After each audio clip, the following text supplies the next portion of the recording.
प्रिय विद्यार्थियों, आज हम चल रहे हैं। हमने जेड प्राचल निकाल लिए, वाई प्राचल निकाल लिए, एच प्राचल हमने निकाल लिए। उनके परस्पर संबंध आज हम देखने जा रहे हैं। उनके तुल्य परिपथ भी हम देख चुके हैं। तो आज हम सबसे पहले देख रहे हैं कि किस प्रकार से हम जेड और वाई प्राचलों के मध्य संबंध ज्ञात करेंगे। तो हम जानते हैं कि वाई प्राचलों का संबंध है Y V1 = Z11 I1 + Z12 I2, V2 = Z21 I1 + Z22 I2। और इसी तरह हम निकाल चुके हैं कि वाई प्राचलों का संबंध है कि I1 = Y11 V1 y + Y12 V2, I2 = Y21 V1 + Y22 V2। तो ये दोनों समीकरण हम एच प्राचलों के लिए निकाल चुके हैं। तो अब यहाँ पर हमने ये देखा था जेड प्राचलों में कि मेरे पास I1 और I2 इंडिपेंडेंट पैरामीटर हैं, V1 और V2 डिपेंडेंट हैं। इसी तरह वाई पैरामीटर्स में V1 और V2 मेरे पास इंडिपेंडेंट पैरामीटर्स हैं, I1 और I2 उनके डिपेंडेंट पैरामीटर्स हैं। अब इनके पारस्परिक संबंध हम तब निकाल सकते हैं कि जब हम जेड प्राचलों का जो नेटवर्क बनाते हैं, हम उसी नेटवर्क के लिए हमने वाई प्राचल निकाले हैं। यानी कि सेम ही नेटवर्क है जिसके लिए हमने जेड प्राचल निकाले हैं या फिर वाई प्राचल निकाले हैं। या फिर हम ये भी कह सकते हैं कि अगर ये दो अलग अलग हमने जाल बनाए हैं तो ये दोनों जाल परस्पर तुल्य हैं। और इस तरह से तुल्य हैं, और ये हम देख चुके हैं कि दो जाल परस्पर तुल्य तब होते हैं जबकि निवेशी पर जो धारा और वोल्टता है वही मान आउटपुट पर जो निवेशी और वोल्टता है वही मान उसके लिए दूसरे वाले नेटवर्क पर के इनपुट पर धारा और वोल्टता का होना चाहिए, जो कि पहले वाले नेटवर्क के इनपुट पर मान है। इसी तरह पहले वाले नेटवर्क के जो आउटपुट पर धारा और वोल्टता का मान है वही दूसरे नेटवर्क के भी आउटपुट पर धारा और वोल्टता का मान होना चाहिए। यानी I1 दोनों की तुल्य होनी चाहिए परस्परिक, V1 दोनों का परस्पर तुल्य होना चाहिए, V2 परस्पर तुल्य होना चाहिए और I2 परस्पर तुल्य होना चाहिए। यानी धारा और वोल्टताओं के मान बराबर होने पर ही दो परिपथ तुल्य होते हैं। तो आज हम अब इन तुल्यता का प्रतिबंध मानते हुए अब हम जेड और वाई प्रश्नों में संबंध ज्ञात करना चाहते हैं। तो स्वाभाविक है यहाँ पर जब मैं संबंध निकालना चाहती हूँ तब इसके लिए मैं क्या करती हूँ कि इस समीकरण को, दो समीकरण मैं बना रही हूँ, दोनों समीकरणों में मैं V2 टर्म को बराबर कर रही हूँ। दोनों जगह V2 वाली टर्म को मैं एक साथ लाना चाहती हूँ। तो यहाँ पर मैंने समीकरण 3 को गुणा कर दिया Y22 से, क्योंकि इन दोनों में से मैं मिला के, क्योंकि इन दोनों समीकरणों को यानी तीसरी और चौथी समीकरण को वाई पैरामीटर की जो समीकरण है उसको मैं जेड पैरामीटर के समीकरण में कन्वर्ट कर रही हूँ। तो इसलिए इन दोनों समीकरणों का उपयोग करते हुए मुझे समीकरण निकालना है V1 और V2 के लिए। तो जब V1 और V2 के लिए मुझे समीकरण निकालना है तो सबसे पहले मैं अगर V1 के लिए समीकरण निकालना चाहती हूँ तो मुझे V2 इन दोनों में से हटाना पड़ेगा। तो इसलिए मैंने इस समीकरण को गुणा कर दिया Y22 से और इस वाले समीकरण को गुणा कर दिया Y12 से। तो समीकरण मेरी क्या बन गई, पहले वाली समीकरण को मैंने Y22 से गुणा किया, यानी तीसरे वाली समीकरण को, यहाँ पर मैं अगर देखूँ तो तीसरे वाली समीकरण को मैंने अगर Y22 से गुणा किया है तो Y22 I1 = Y11 Y22 V1 + Y22 Y12 V2।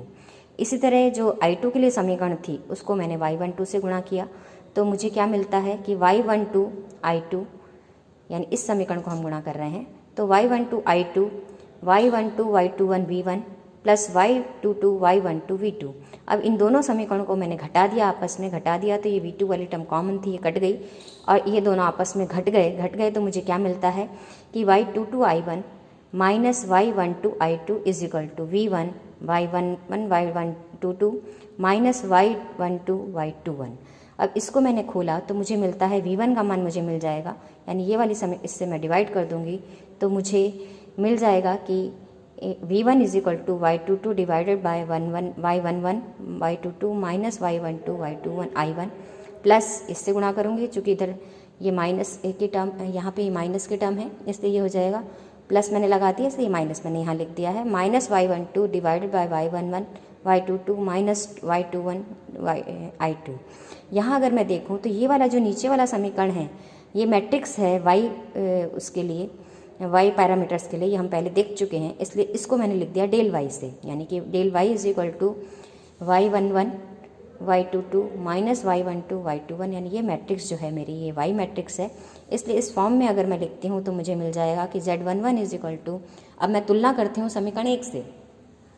जब मैं समीकरण 1 से तुलना करती हूँ तो मेरे पास V1 का मान होना चाहिए Z11 I1, तो ये जो टर्म है मेरे पास ये कहलाएगी Z11। तो Z11 का मान मेरे पास हो जाएगा आपके पास y22, ये चूँकि मैंने डेल y रखा है तो y2 अपॉन डेल y। इसी तरह अब दूसरी जो टर्म है उसको मैं तुलना करूँगी तो ये I2 से का जो कोफिशिएंट है वो Z12 होगा। तो I2 का कोफिशिएंट जो मुझे यहाँ पे मिल रहा है उसका मान अगर मैं देखूँ तो उसके आधार पर Z12 का मान हो जाएगा माइनस y12, ये डेल y है इसलिए minus y12 upon del y। इसी प्रकार हमें अब समीकरण निकालना है V2 के लिए।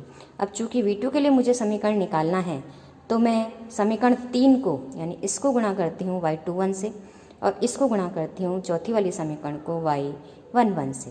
अब जब मैं इससे गुणा करती हूँ तो मुझे मिल जाएगा यहाँ पर कि y21 I1 is equal to y11 y21 V1 plus y21 y12 V2, और दूसरी वाली समीकरण को मैं y1 से गुणा कर रही हूँ तो y11 I2 is equal to y11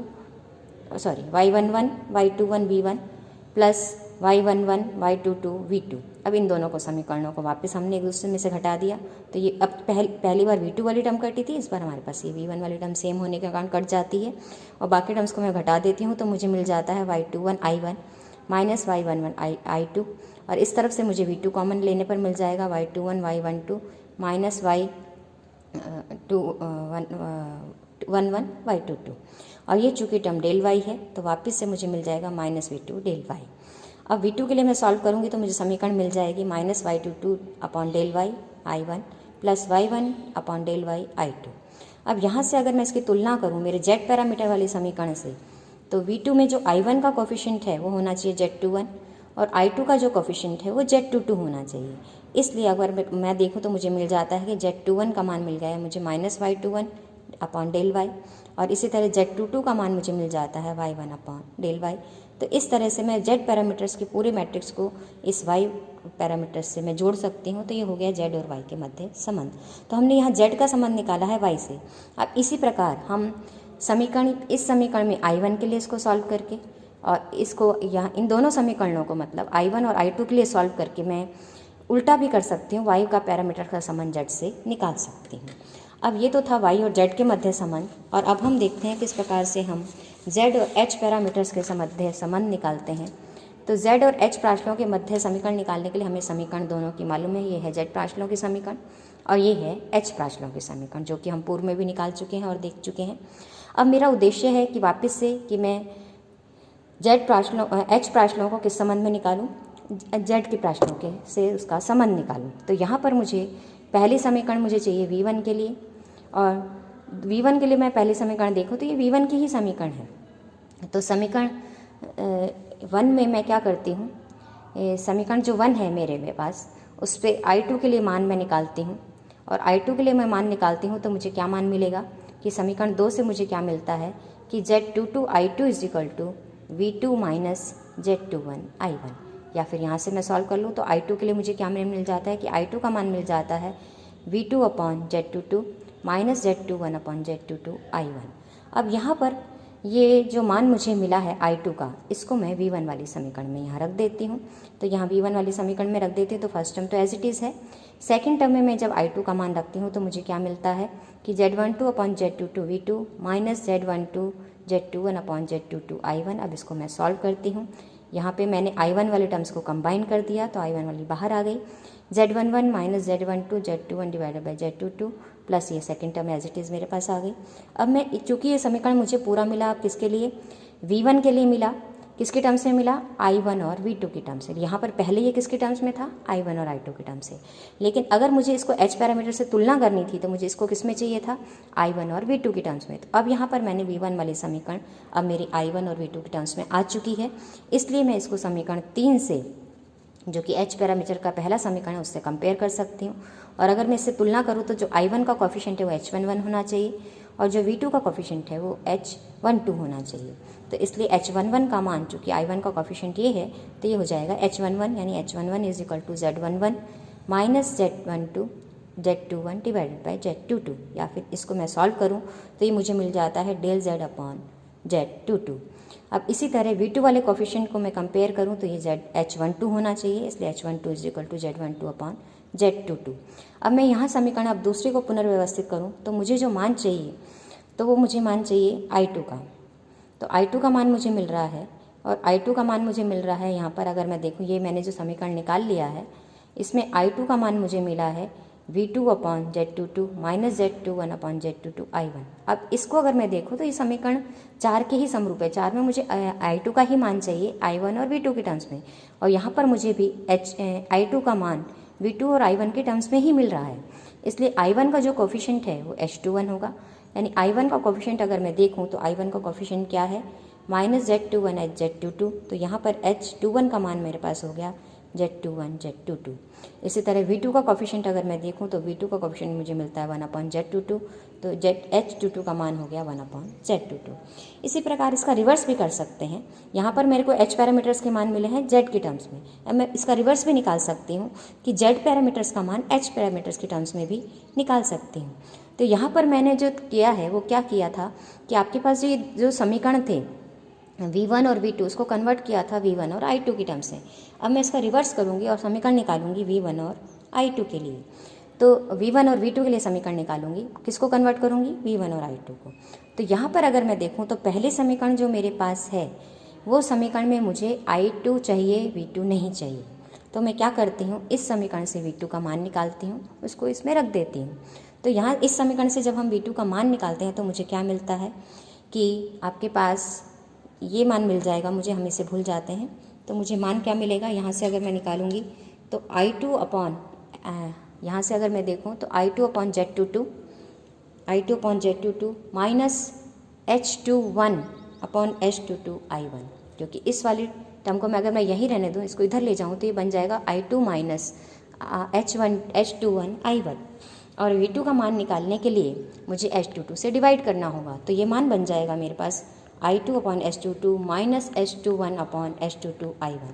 तो ये जो V2 का मान मुझे मिला है, इस V2 के मान को मैं ऊपर वाले समीकरण में रख देती हूँ।